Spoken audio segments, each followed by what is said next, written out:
Lahat ng drama, lahat ng tawanan, lahat ng iyong all-time hits.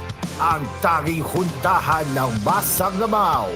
Number 1 sa Mega Manila, nationwide pa. Broadcasting from TGON, TVH Group of Networks. Dito lang sa inyong iisang himpilan. Kool FM. You are listening to Kool FM. Live from Kool Studios. This is koolNews at noon.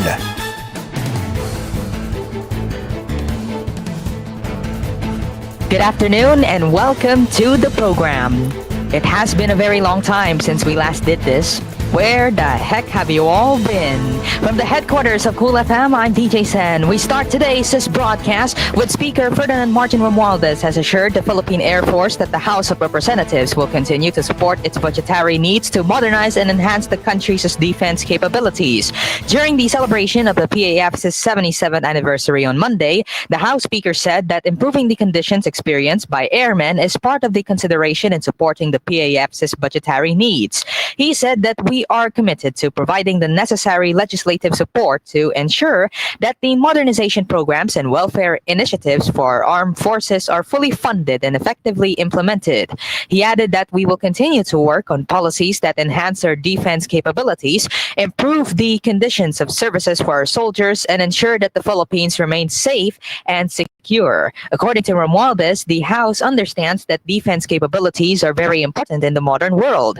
He added that the administration has thus embarked on a comprehensive modernization program which aimed at upgrading our defense systems and ensuring that our armed forces are equipped with the latest technology and resources necessary to meet the challenges of the modern battlefield. Territorial integrity has been a key issue under the term of President Ferdinand Marcos Jr., as the administration has maintained sovereignty over disputed areas in the West Philippine Sea. However, China's military aggressions in the West Philippine Sea have continuously continued, leading to water cannon incidents, collisions, and more recently, the loss of a Philippine Navy personnel's finger. Romualdez thanked the Philippine Air Force's personnel for protecting the country's territory with their patrols and, quote, swift response to threats. He added that your actions are a vital line of defense against those who seek to undermine our nation's peace and security. The Speaker has also assured the PAF that the President and Congress are looking after the welfare of the Armed Forces of the Philippines personnel as well. Rest assured, he said, that the administration and the Filipino people stand firmly behind you, ready to support and uplift you as you continue to protect and serve our country. These measures are in place to ensure that you can perform your duties with peace of mind, knowing that your loved ones are taken care of.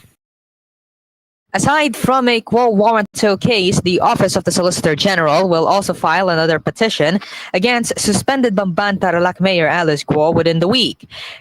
According to Solicitor General Menardo Guevara, who told reporters on Tuesday, we're just waiting for certified copies of our documentary evidence from official sources. He, however, did not give any additional details. According to Guevara, the case may be filed before a regional trial court, the Court of Appeals, or Supreme Court altogether. He earlier said that the quo warranto petition against Guo would be filed within the month. Last week, the NBI, or the National Bureau of Investigation, revealed that Guo's fingerprints matched those of Chinese passport holder Guo Huaping, who, according to Senator Rizon Tiveros, entered the Philippines in 2003 as a 13-year-old using a special investor resident visa. Under the rules of court, a quo warranto petition is an action taken against a person who intrudes into or unlawfully holds or exercises a public office, position, or franchise. The NBI, based on its findings on a comparative examination between Guo Huaping's fingerprints on her 2006 alien fingerprint card and Guo's fingerprints in her 2021 biometric printout. Guo has been under scrutiny for alleged ties with the operations of an illegal pogo hub in her town.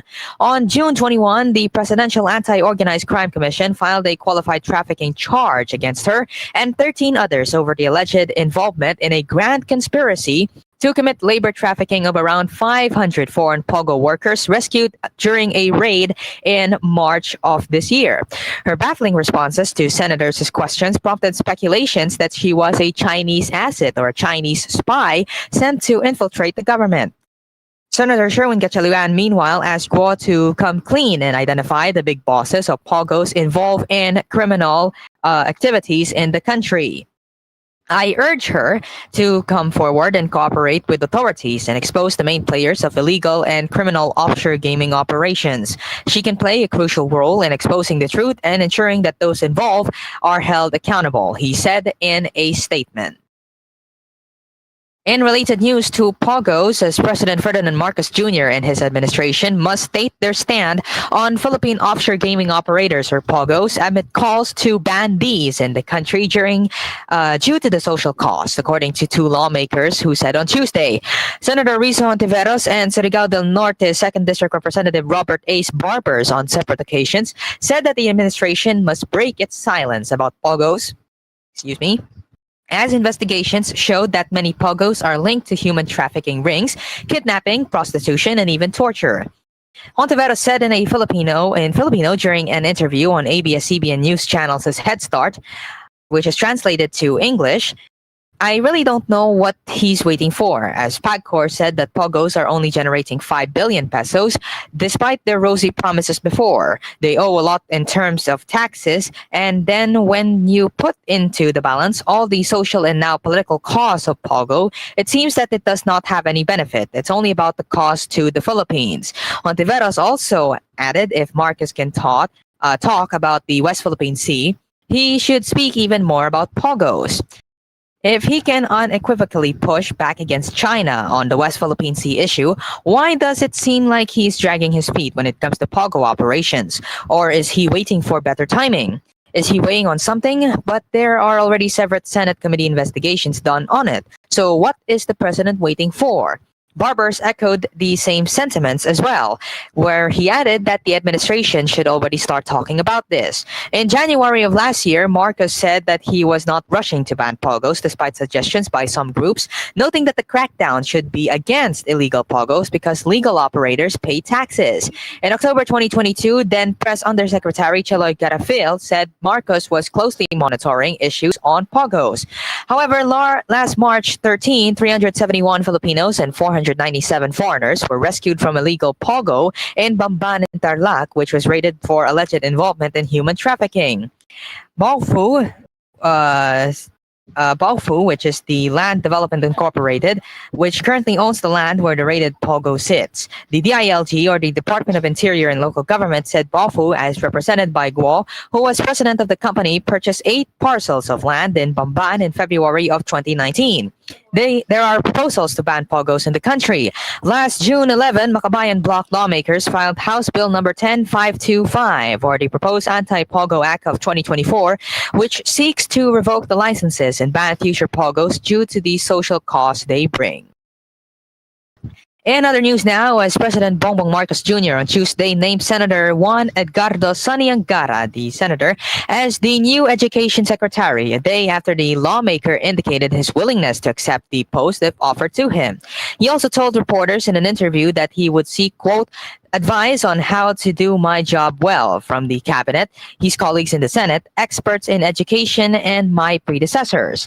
The appointment of Angara, whose second term as senator ends next year, comes exactly 2 weeks after Vice President Sara Duterte resigned as education chief, a move seen to have confirmed her soured relations with the president. Her resignation takes effect on July 19. A statement by the Presidential Communications Office said Marcos made his choice known at Tuesday morning's cabinet meeting. Sonny has agreed to take on the brief of the Department of Education. The PCO quoted him as saying, news of Angara's selection was welcomed by most stakeholders in the education sector, including activist groups that were red tagged or linked to the communist insurgency by the outgoing DepEd head. The Palace Media Office also said Malacanang anticipates a smooth transition at DepEd once Duterte's resignation takes effect. Other candidates recommended by these groups include Social Welfare Secretary Rex Gatchalian, Trade Secretary Alfredo Pascual, Negros Occidental Representative Jose Francisco Benitez, and former Finance Undersecretary Milwida Guevara. The PCO cited Angara's extensive legislative history in championing significant educational reforms since he joined Congress in 2004.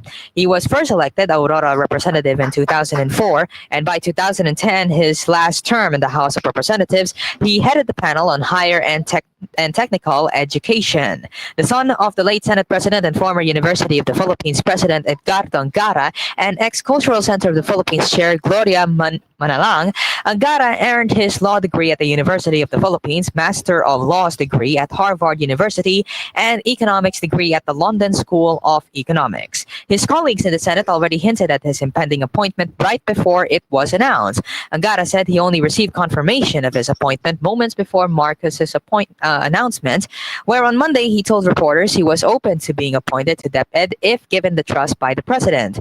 On Tuesday, he acknowledged to reporters that he had met with the president, where he said that I told him what I would do if I were the education secretary, but I wasn't sure that I would be appointed after the meeting. Senator Risa Ontiveros in a statement called Angara, quote, one of the most qualified and acceptable DepEd secretaries among education reform advocates. Two successive earthquakes of tectonic origin were recorded in the island town of Dumalig in Quezon Province early Tuesday night, July 2. PVOX said a magnitude of 4.2 earthquake was lodged approximately 55 kilometers northeast at 7:32 p.m. with a 10-kilometer depth in focus. A slightly mild earthquake with a magnitude of 3.5 was also recorded in the island at 7:23 p.m. The tremor hit 61 kilometers northeast of the municipality with a depth of 24 kilometers. The PVOX said that they were not expecting any damage whatsoever or aftershocks from the two earthquakes. Dumalig is located at the eastern part of the Palillo Island group in northern Quezon, facing the Pacific Ocean, where it is the smallest and farthest island municipality of the province. The number of guerrilla fronts in the country has decreased since the start of the current administration, according to AFP Chief of Staff General Romeo Bronner Jr. Bronner made the pronouncement ahead of President Ferdinand Marcos Jr.'s State of the Nation address, stating that of the 11 guerrilla fronts during the start of the administration's term, only 7 now remained. According to Bronner, out of the 11 guerrilla fronts that we are still confronting since the start of Marcos's administration, now there are only 7 left. According to Bronner, the AFP was also able to neutralize several high-valued individuals, some of whom unfortunately died in encounters while others surrendered. Meanwhile, Bronner also stated that there are no longer foreign terrorists being monitored in the country. He said one indicator of the AFP's progress in its efforts is the lack of kidnap for ransom reports in the past 3 years. The Nationalista Party is set to forge an alliance with President Ferdinand Marcos Jr.'s Partido Federal ng Pilipinas in the run-up to 2025 midterms, with the president's sister Senator Amy Marcos expected to be part of the senatorial lineup. This was according to Surigao del Norte Representative Robert Ace Barbers, who said the oldest political party in the country would formalize its alliance with the administration PFP by the end of the month. He said that we are in the process of firming up the alliance between NP and PFP, and I'm pretty sure Senator Marcos will be part of the slate. And finally, on our cool weather forecast, says the Intertropical Convergence Zone, or ITCZ, is forecast to affect western sections of the country, while the easterlies are affecting the eastern sections, according to Pagasa. In its early weather bulletin on Wednesday, Pagasa said as a result of the ITCZ, the Zamboanga Peninsula, Basilan, Sulut, Hawi-Tawi, and Palawan would experience cloudy skies with scattered rain showers and thunderstorms. The ITCZ is where winds from the northern and southern hemisphere converge and cause bad weather. Metro Manila and the rest of the country are set to experience partly cloudy to cloudy skies with isolated or localized rain showers or thunderstorms. The eastern sections, specifically Cagayan Valley, Aurora, Quezon, Bicol region, Eastern Visayas, Caraga, and Davao region, will have partly cloudy to cloudy skies with isolated rain showers or thunderstorms because of the easterlies or warm winds blowing from the Pacific Ocean. The temperature range for Wednesday is at 27.5 to 34.9 degrees Celsius, while relative humidity ranges from 42 to 92%. Don't go anywhere. The news continues when koolNews at noon returns after the break.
Welcome back to Cool News at Noon. Let's head over now to the international headlines.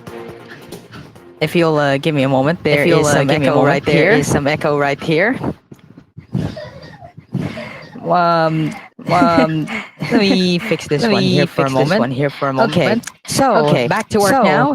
As former New York Mayor Rudy Giuliani has been disbarred from practicing law after the city said he made false statements about Donald Trump's 2020 election laws.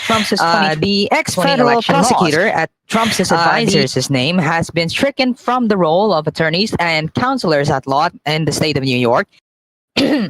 Excuse me, and is not allowed to be involved in any legal proceedings in the state. The decision was handed down by the Appellate Division Courthouse of New York State, located in Manhattan today, and is effective immediately. Giuliani had already had his New York law license suspended for false statement he made after the President Joe Biden versus Trump 2020 election. After the Republican candidate suffered a devastating loss in the last national election, Giuliani quickly became the primary mouthpiece for Trump's false claims of voter fraud after the results were declared. The ex-mayor took center stage and held a press conference in front of Four Seasons Total Landscaping outside Philadelphia on the day the race was called and said that the GOP, they would challenge what he claimed was a vast conspiracy by Democrats. It is widely believed that lies around the election results acted as a catalyst for pro-Trump rioters to storm the U.S. Capitol on January 6, 2021, in an effort to stop the certification of Biden's victory. In May, Giuliani's conservative radio talk show was canceled after he repeatedly questioning the results of the 2020 election. The station's billionaire owner, John Katsimatidis, abruptly ended the run over Giuliani's election claims. John had warned him a few times about doing that, and finally, he just kind of crossed the line. Producer Matt Wanning told reporters. Asked about potential legal exposure from Giuliani's claims, in particular Dominion voting systems, he responded, "Oh yeah, it's been floating around for a while." He wasn't aware if the station had specifically received a warning letter from the voting machine company, which reached a $787 million settlement with Fox News in 2023, which is last year. Giuliani blasted the move in a statement, indicating that he did not learn of his suspension directly. "I'm learning from a leak to the New York Times that I've been fired by WABC because I refuse to comply with their overly broad directive stating word for word that I'm prohibited from engaging in conversations relating to the 2020 presidential election. This directive is a clear violation of free speech, and I'll have much more to say about this on my 8 p.m. Eastern Time live stream, which you can watch on any of my social media platforms, including on X, Facebook, or YouTube," he said, plugging his own digital program. A May 9 letter from Red Apple Media signed by Katsimatidis begins in bold type. "This letter serves to remind you that you are prohibited from engaging in conversations relating to the 2020 presidential election on your program's broadcast on WABC radio." The WABC show provides a financial lifetime for Giuliani, who got judgment after a jury found that he defamed two Georgia election workers. Giuliani is currently appealing. Giuliani was indicted along with Trump and other alleged co-conspirators in Georgia. After the firing, Giuliani went on X, formerly Twitter, Storm, railing about the move. John Katsimatidis and at 77 WABC Radio fired me for refusing to comply with their overly broad directive, stating I'm prohibited from engaging in conversations relating to the 2020 election. John says I was informed ahead of time of these restrictions, which is demonstrably untrue. WABC host questioned me on these topics. Obviously, I was never informed on such a policy, and even if there was one, it was violated so often that it couldn't be taken seriously. North Korea says that it has successfully tested a new tactical ballistic missile on Monday, capable of carrying a 4.5-ton super-large warhead, official state news agency KCNA reported on Tuesday. KCNA made no mention of the second missile, however, as it said the test of the new tactical ballistic missile, which it was named Hwasong-Po 11-4.5, was conducted with a simulated heavy warhead to verify flight stability and accuracy. The country's missile administration will conduct another launch of the same type of missile in July to test the explosion power of the super-large warhead, according to KCNA.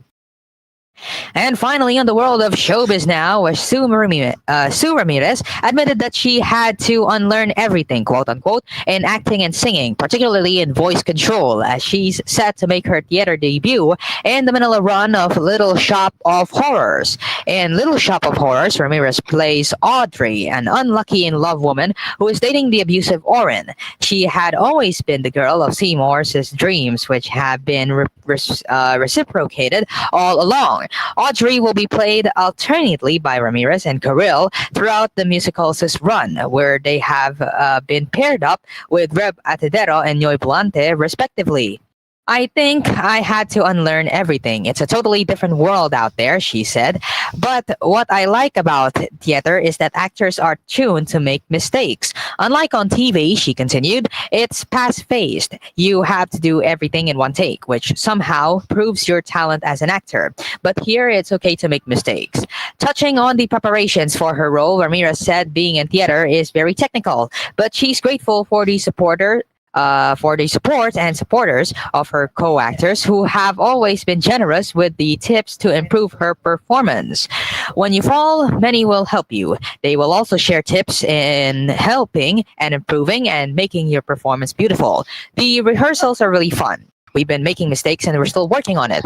These people all inspire me and they've been so helpful. On the sidelines of the events, Ramirez told reporters that she always dreamed of being in a musical as a little girl. Since I was a kid, I always dreamed of doing musicals. I stood in front of a mirror and would sing Mamma Mia or Phantom of the Opera songs.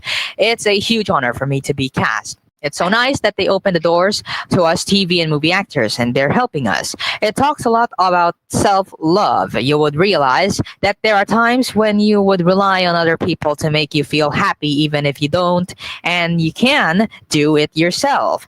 Also joining Ramirez at the Dero, Carril, and Volante are Marcus Stroem, David Ezra, Audie Jamora, OJ Mariano, Mikey Basquinas, Abby Sulit, Paula Paguo, and Julia Serad. Meanwhile, part of the Audrey 2 cast and ensemble are Franco Ramos, Francis Gatmaitan, Cheska Quimno, Kirby Donzel, and Jackie Jacinto. The musical will run from July 6 to 28 at the Maybank Performing Arts Theater. And just before we go, we have some breaking news now. As 22 Filipino crew members of the Houthi-attacked MV Transworld Navigator returned to the Philippines on Tuesday evening, migrant authorities said on Wednesday.